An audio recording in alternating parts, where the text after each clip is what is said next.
E analisamos a situação política nacional com a ajuda do politólogo João Pacheco, que se junta a nós por videochamada. Professor, boa noite. Aparentemente o Primeiro-Ministro deixou algumas perguntas sem resposta clara. O PSD fala em confusão no Governo e a Iniciativa Liberal já disse que vai enviar nova pergunta sobre o telefonema de João Galamba a Mendonça Mendes. Não são suficientes estas explicações de António Costa? Boa noite.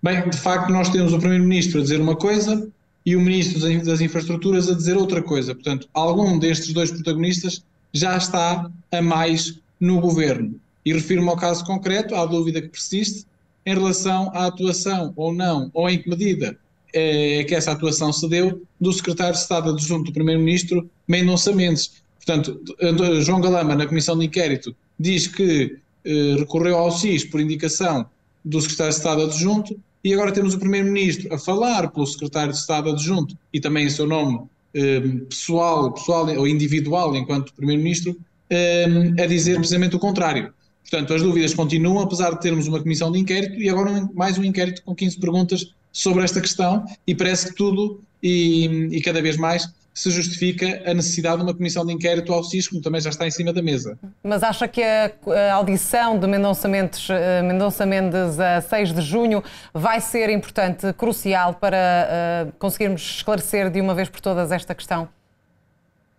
Nós tínhamos a expectativa de que a audição ao Ministro das Infraestruturas pudesse vir esclarecer e pudesse, de facto, pôr aqui alguns pontos nos is em relação a este assunto paralelo àquilo que é substancial e que deve interessar à política e ao Governo e, naturalmente, também ao país. E isso não aconteceu em relação ao Ministro das Infraestruturas. Parecia que, depois de ouvir do Ministro, algo tinha ficado mais esclarecido, mas agora vem o Primeiro-Ministro, passado também uns dias, falar, responder por escrito àquilo que são as perguntas no caso do PSD e de facto fica ainda mais confusa esta história e ainda mais por esclarecer. E no meio tivemos o silêncio, no fim de semana passado, no encerramento da Convenção do Bloco de Esquerda, do próprio Secretário de Estado, António Mendonça Mendes, que estava, ao que tudo indica, a cautelar-se para evitar ser ele próprio a contradizer o seu colega de governo, o Ministro João Galamba. O que é certo é que neste momento nós temos João Galamba ainda mais fragilizado, portanto o Ministro das Infraestruturas foi desmentido pelo Primeiro-Ministro, que há bem pouco tempo recusou o pedido de demissão deste mesmo Ministro no desplotar desta situação e de mais este caso dentro do Governo. E mais, nós temos neste momento os principais protagonistas políticos, os principais decisores políticos do nosso país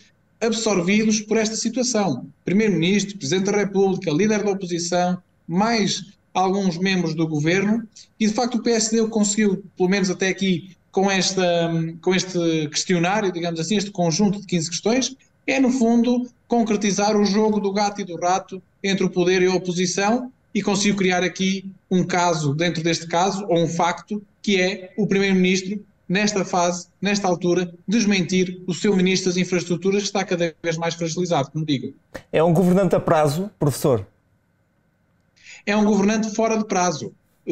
Aliás, eu digo isto porque João Galamba já não devia estar no governo sequer. E, portanto, é um ministro que está a ser queimado e lumbrando, está ministro, mas já não é ministro há muito tempo. E, portanto, já não é um ministro a prazo, que também o é, efetivamente. Aliás, a primeira oportunidade que António Costa tenha de remodelar o seu governo, acredito que João Galamba seja o primeiro a ser remodelado, mas é um ministro fora de prazo porque já só traz problemas, mistura pessoas, outros nomes de colegas de governo nesta história e acaba desmentido. Quer dizer, parece que esta história nunca vai ter fim enquanto João Galamba não tiver fim. E acha nesse sentido que deveríamos, por exemplo, numa próxima legislatura, porventura, ter aqui uma comissão de inquérito apenas dedicada à atuação do SIS?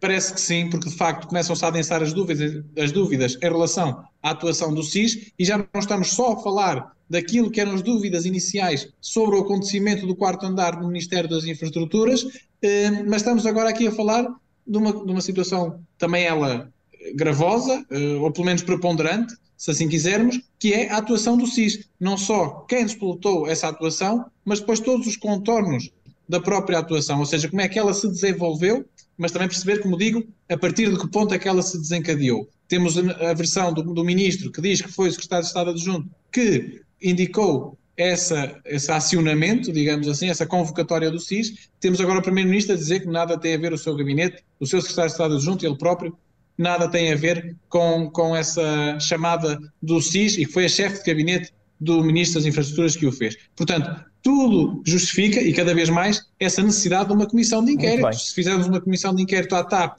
em que está absorvida por casos, penso que infelizmente, porque não era isto que interessa, não é isto que interessa ao país, e não era isto que o país devia estar a discutir, pelo menos com tanta preponderância mediática, mas sim, no plano político e até de fiscalização do próprio Parlamento, que é essa competência primeira que lhe compete, porque não também avançar-se com uma comissão de inquérito ao SIS. Muito bem, professor. Muito obrigado e até uma próxima oportunidade. Obrigado e boa noite. Boa noite.